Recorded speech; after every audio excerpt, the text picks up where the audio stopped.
पाए।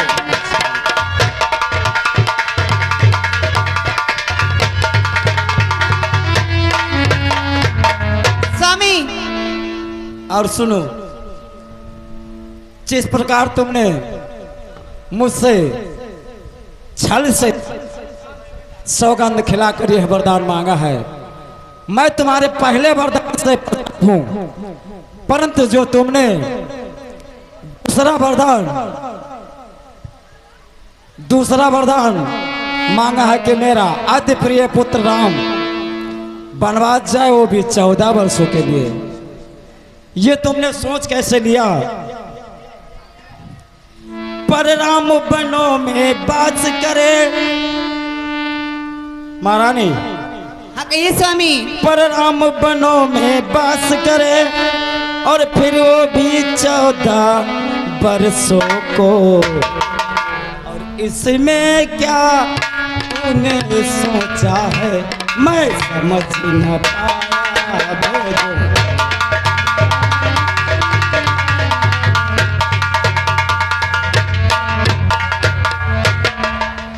रानी रानी ये तेरा पद, ऐसा मत कर रानी। तुझे अगर भरत राजा बनना पसंद है तो मुझे भी पसंद है, परंतु राम 14 वर्ष के लिए वनवास जाए ये मुझे कतई गवारा नहीं। रानी रानी ये तेरा पद, और जो तेरा पूज देवता है, और इस समय पाँव पड़कर तेरे बस इतनी भीख मांगता है।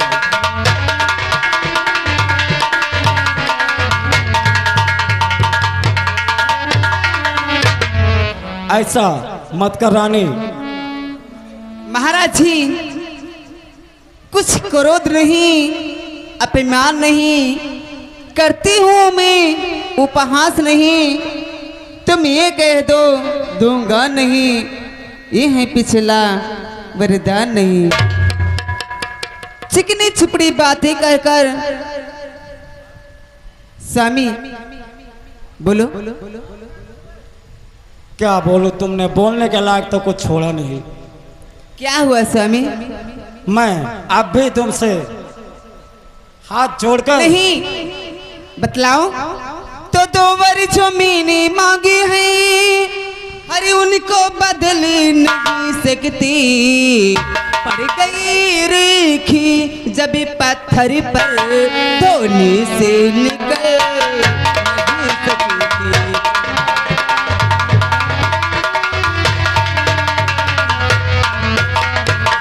यदि हृदय का दुखता है तो एक उपाय सुझाती हूँ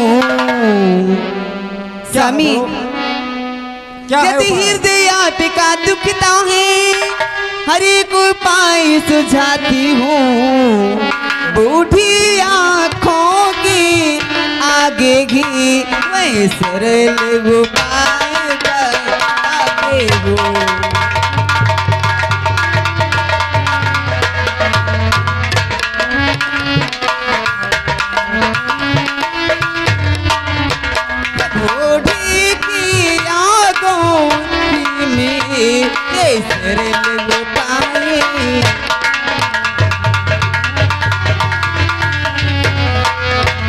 तो भी बात घर ही में है स्वामी। अभी ये बात हमारे और आपके बीच में ही पर्जा में नहीं हुए हैं। सुनिए स्वामी, अभी बात घर ही में है, कुछ पंचों में उस से नहीं। तुम्हें अपनी मुख से ये कह दो दूंगा पिछला वरदान नहीं। तुम्हें अपनी मुख से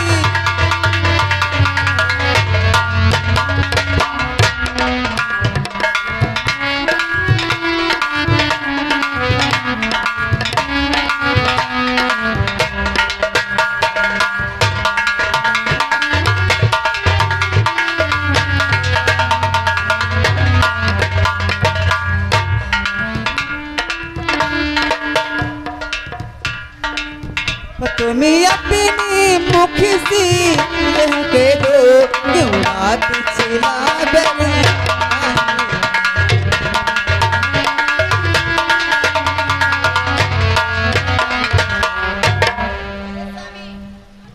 बस महारानी बस, तुम हमारे धैर्य की परीक्षा मत लो। हमारे पूर्वजों ने हेलो सत्य के लिए अपना पूरा जीवन बलिदान कर दिया था, और तुम मुझे हेलो इन दो वरदानों से अच्छा पीछे हटने को कह रही हो।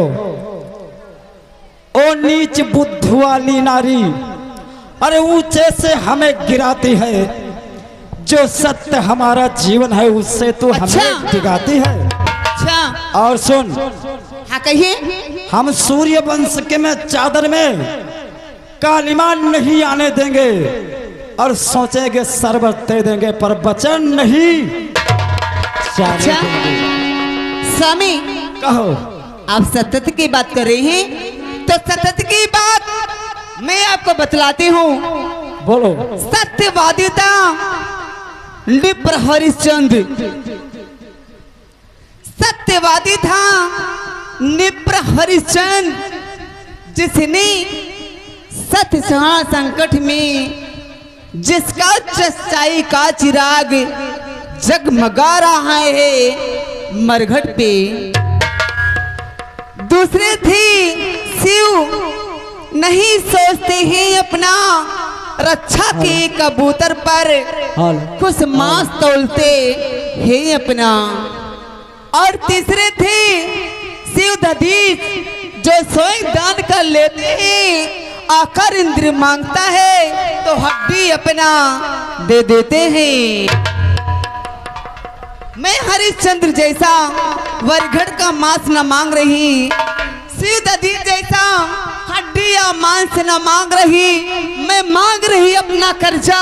दिन को झेना वाजिब है, अगर हरिश्चंद्र के कुल में हो तो दे दे वही मुनासिब है।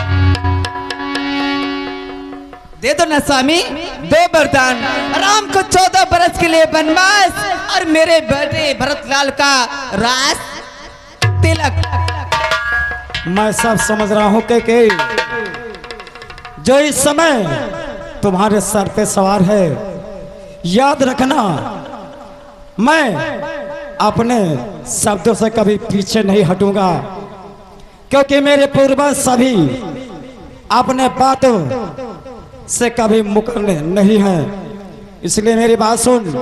वरदान तो मैं तुम्हें दे रहा हूं, लेकिन ये भी चेतावनी दे रहा हूं क्या? कि जिस प्रकार आज तू है, जिस दिन तू तेरे सर से, और तू आज नहीं है आपे में, और जिस दिन आपे में आएगी, उस दिन तो अपनी करनी पर सिर धुन धुन कर पछताएगी।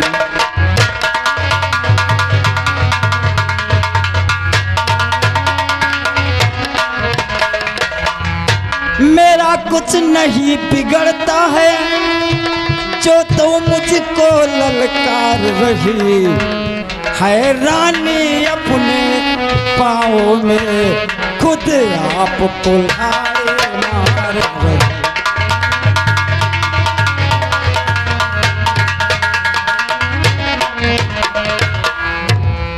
परंतु ये सब बातें इस समय तुम्हें समझ में नहीं आएगा, और ना तुम्हें समझाने में मैं स्वयं असमर्थ हूं।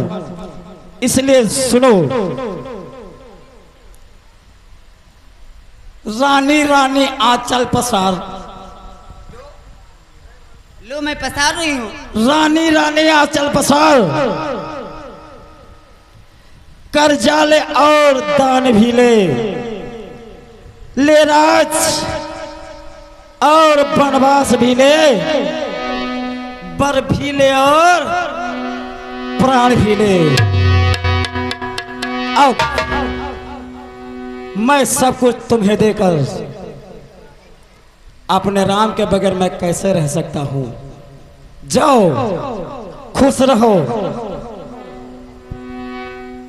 दर्शक बंधु, यह बात कैकेयी के सामने राजा दशरथ कहते हैं।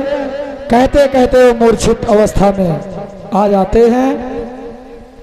यह कहते कहते विकल, यह कहते कहते विकल हुए, आ गई निराशा आशा में, चक्कर आया गिर गए वही हो गए अचेत अवस्था में।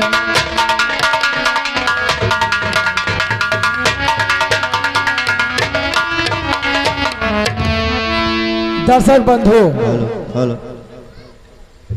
दशरथ वहां पर ये बातें सुनते हैं और वरदान देते हैं। उसी समय उनको चक्कर आ जाता है और वो अचेत अवस्था में अधीर हो जाते हैं। देखिए आगे क्या होता है। मंत्री सुमंती, मंत्री सुमंती, राम को लाओ तुरंत। जाओ। दर्शक बंधु, रानी कैकेयी सुमंत जी को आदेश देती है कि यहाँ राम जी को लेकर आओ। रानी बोली राम को लाओ यहाँ तुरंत, तभी विदित हो जाएगा कारण तुम्हें सुमंत।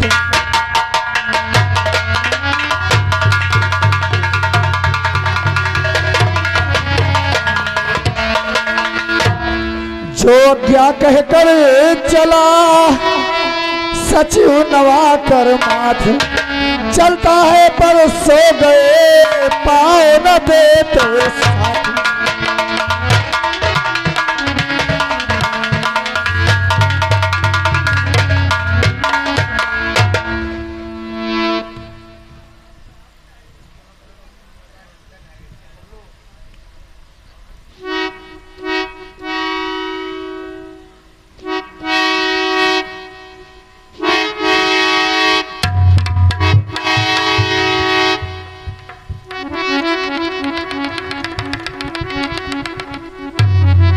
हे पिता, हुआ ये क्या?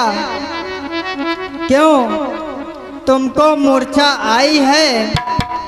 क्या किसी रोग ने घेरा है या कोई विपदा आई है?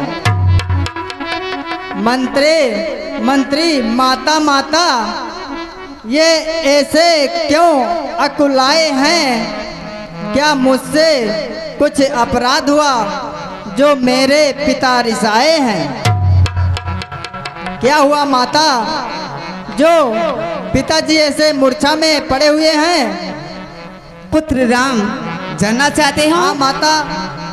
तो सुनो, मैं आपको बतलाती हूँ। जो बार बार ये सोच रही किस दुख ने दबाया है, इसी कारण को मैंने तुम्हें इन्हें बुलाया है। आपको इनकी अद्वितीय प्रेम की ममता है। ये वही मोह का चक्कर है जो इनकी बुरी अवस्था है। 2 वर दिनों को मुझको अवधेश्वर ने दे रखा था।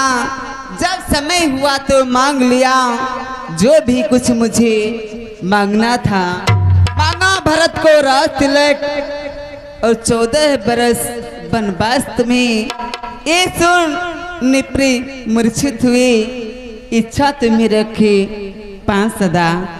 इच्छा पूरी ना हो सकी इसलिए मैं आती हूँ। आज्ञा तुम्हें समझते हो तो इनकी माता। ये तो अच्छी बात है। बड़ भागी वो बेटा है जो पित माँ का आज्ञाकारी है। माता यदि ही आज्ञा तो जिंदगी पवित्र हमारी है। हम इतने बड़े हुए फिर भी ये खेद सदा ही रहा हमें, माता या पिता किसी ने भी आदेश न कोई दिया हमें। निश्चय है आज स्वर्ण अवसर आज्ञा हमको देती है माँ, है आज हमारा अहोभाग हमसे सेवा लेती है माँ। हम माता हम स्वयं विचार करते थे थोड़ा सा समय वनों में दें, तब जानेंगे हम दुख क्या है जब जीवन दुखी जनों में दें। सच सच कहते हैं मन की कहते हैं, है तिलक बहुत ही भार हमें, वो हो भरत प्राण प्यारे को हो इसमें आनंद अपार हमें। अचरज है क्या इतने पर भी पितवर की आज दशा इतनी, इसमें है इनको कष्ट इतना जो इतने मूर्छित हैं ये। इस प्रकार कहते हुए बढ़े पिता की ओर, तभी ककेई ने कहा ठहरे करो नसर।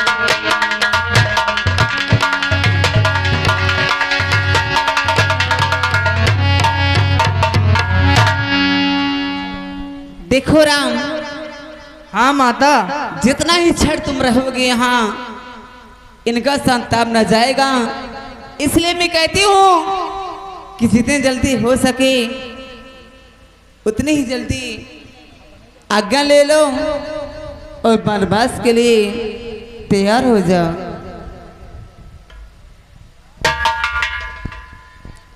जो आज्ञा माता।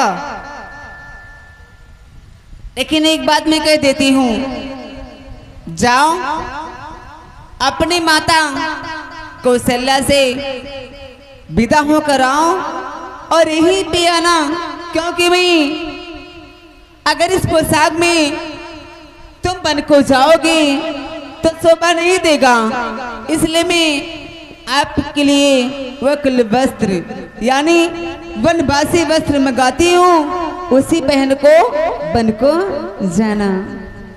जा जो आज्ञा माता। जा।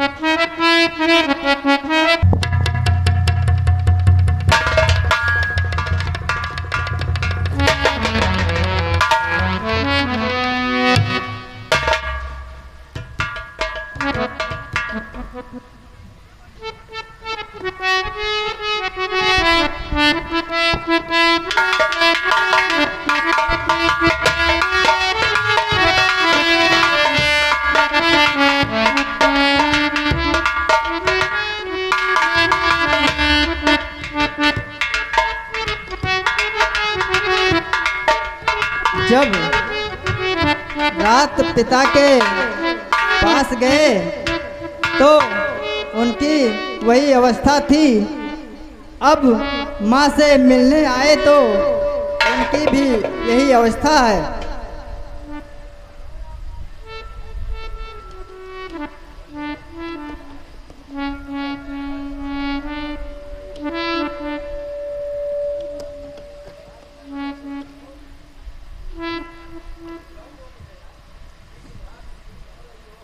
इस भात मलिन हो रही हो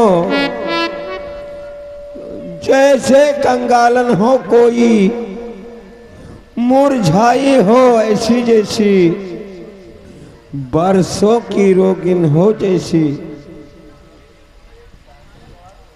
बेटी बेटी सौगंध तुम्हें बतलाओ तो चिंता क्या है, लज्जा को दूर करो सीते, कह डालो हृदय में जो है।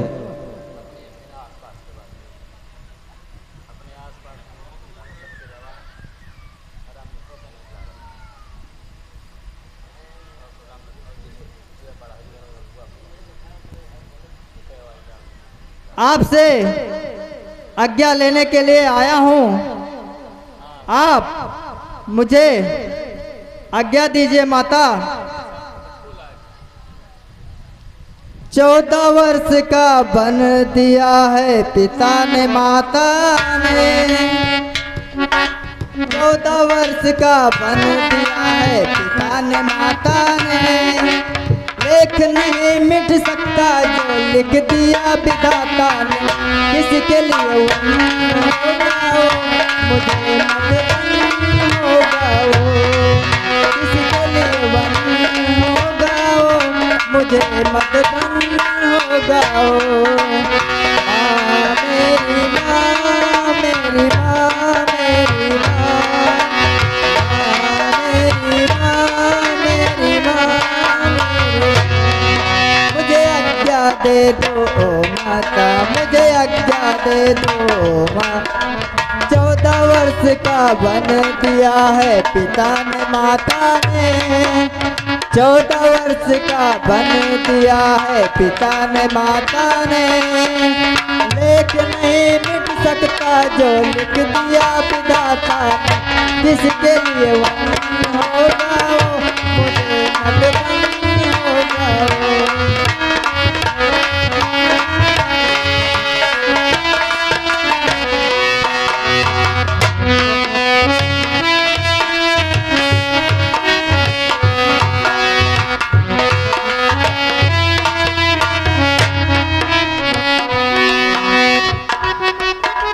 माता कहिए बेटा। अब मुझे 14 वर्ष वन के लिए आज्ञा दीजिए। आपसे मैं आज्ञा लेने के लिए आया हूँ। ठीक है बेटा, जाओ मैं तुम्हें आज्ञा देती हूँ।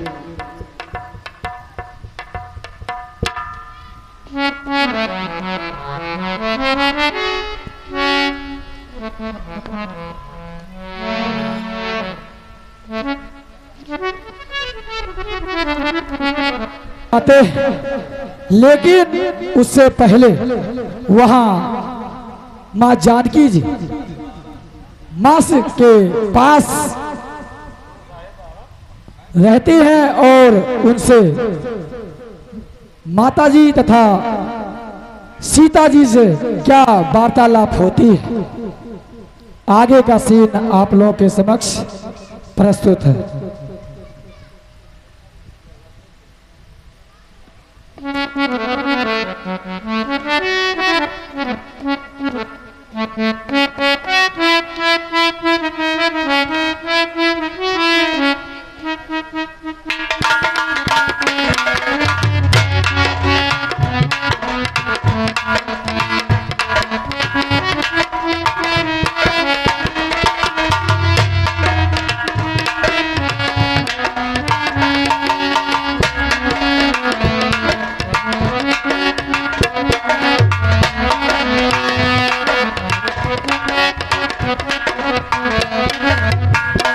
बेटी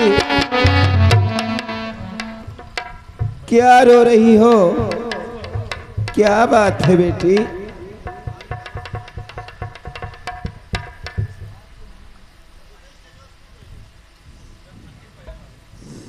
किस भांति मलिन हो रही हो, जैसे बरसों की हो रोगन,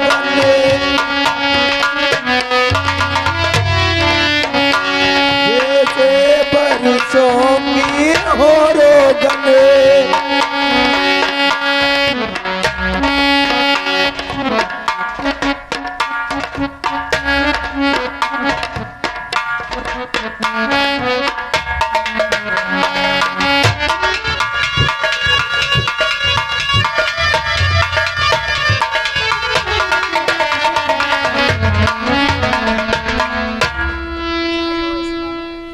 मुरझाई हो ऐसी मानो, जैसे वर्षों की रोगनी हो। बेटी बेटी सौगंध तुम्हें बतलाओ तो चिंता क्या है।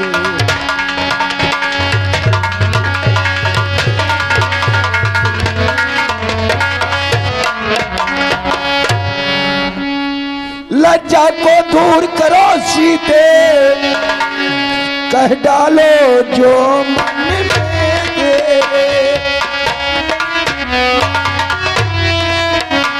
कह डालो जो मन में तेरे।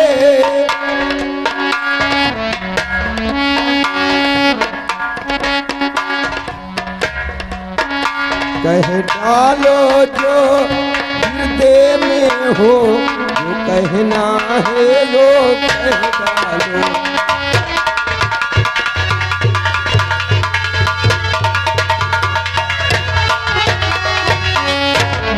दर्शक बंधु, रुकी हुई थी सांस जो, उसको मिला निकास, बोल उठी तब जान की लेकर धीमी सांस।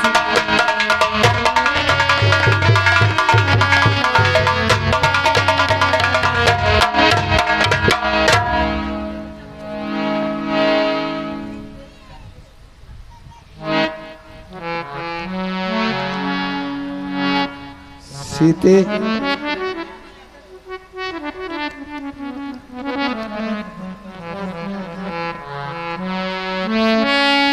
लज्जा को कैसे दूर करो? ये तो नारी का कहना है, घर में आता आज्ञा देती हैं, जो कहते हैं वो कहना है। मजनी माँ ने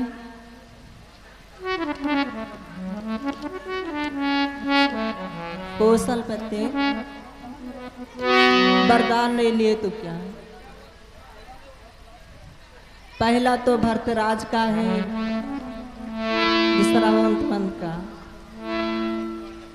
यह सुनते ही गिर पड़ी कौशल्या करे हाय, ठोकर खा अंधा गिरे जिसे प्रकार असहाय।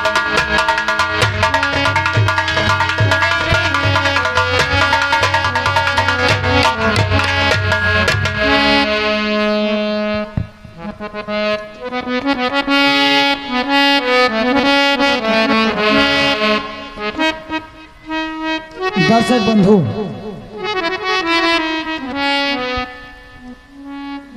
इतनी वार्तालाप दोनों के बीच होती है,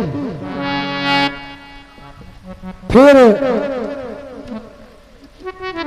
आगे का हाल आप लोगों के समक्ष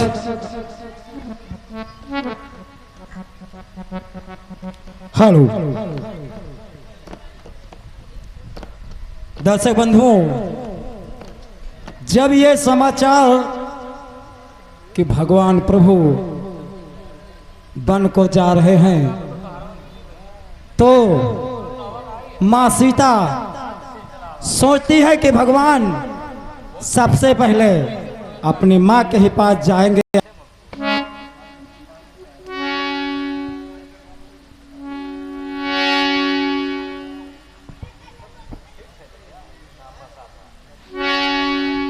जब रात पिता के पास गए तो उनकी बुरी अवस्था थी, अब माँ से मिलने आए तो इनकी भी वही अवस्था है।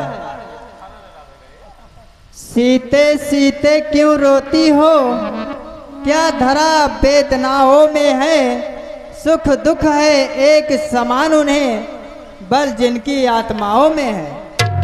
मैं जान रहा हूँ पति वियोग तुम नहीं प्रिय सह सकती हो, फिर भी आत्मा में बल लाओ, बल होगा तो रह सकती हो।